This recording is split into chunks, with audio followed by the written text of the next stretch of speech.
आज धम्म Sunday school निमित्तानं आदरणीय खरात सरांनी भोजनदानाचा संकल्प केला होता आणि ते आज ते पूर्ण करत आहेत। या विद्यार्थ्यांच्या संगोपनासाठी, त्यांच्या भविष्यासाठी, त्यांना धम्मसंस्कार मिळावे यासाठी ते भारताचे परिपूर्ण नागरिक व्हावे, शुद्ध नागरिक व्हावे या उद्देशाने, या उदात्त हेतूने त्यांनी आज धम्म संडे स्कूलला भोजनदानामार्फत अल्पोपहाराचं दान दिलेलं आहे। हे दान बुद्ध धम्म तत्त्वज्ञानामध्ये दानाला फार मोठी उपाधी आहे, फार मोठं योगदान आहे, फार मोठं मौल्यवान काम आहे आणि ते आज खरात सरांच्या हातून घडतं आहे। या संदर्भात खरात सरांचं आपण मनोगत घेऊया आणि खरात सरांच्या धम्मासंदर्भात आणि बाबासाहेबांसंदर्भात काय मत आहे ते जाणून घेऊया। आदरणीय खरात सर। जय भीम साहेब, नमो बुद्धाय। मी भसू खरात प्रबोधन विद्यालय या ठिकाणी सेवानिवृत्त शिक्षक आहे।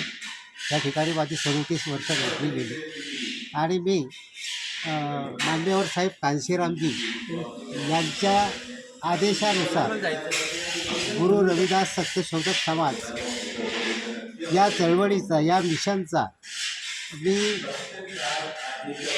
गुरु रविदास सत्यशोधक समाज या मिशनचा प्रदेश सचिव व बुलढाणा जिल्हा प्रभारी म्हणून काम पाहतो।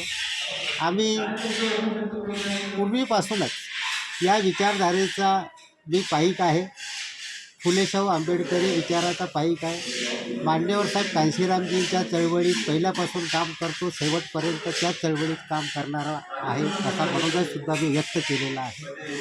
आणि त्याचाच एक भाग म्हणून मी जेव्हा साहेबांशी, जे माझी मुलाखत घेते, यांच्याशी माझा संवाद व्यक्त करताना मी म्हटलं की हे आमचं काहीच नाही आहे, हे बाबासाहेब आंबेडकरांनी जर आम्हाला दिलं नसतं तर आम्ही इथे काहीच देऊ शकलो नसतो आणि म्हणून हे शेवटपर्यंत देण्याची जी वृत्ती आहे ही वृत्ती सगळ्यांच्या माध्यमातून ही कायम राहो, ह्याच शुभेच्छा या धर्मदानाच्या। आणि हे जे संस्कार केंद्र या ठिकाणी उभं केलं आहे हे फार मोठं दान आहे, कारण मुलांवर होणारे जे संस्कार असतात हे चिरकाल टिकतात आणि या मुलांवर संस्कार हे फुलेशाहू आंबेडकरी विचाराचे संस्कार, बुद्धाचे संस्कार हे झाले पाहिजे असं कार्य या आयोजन मंडळीचं असते।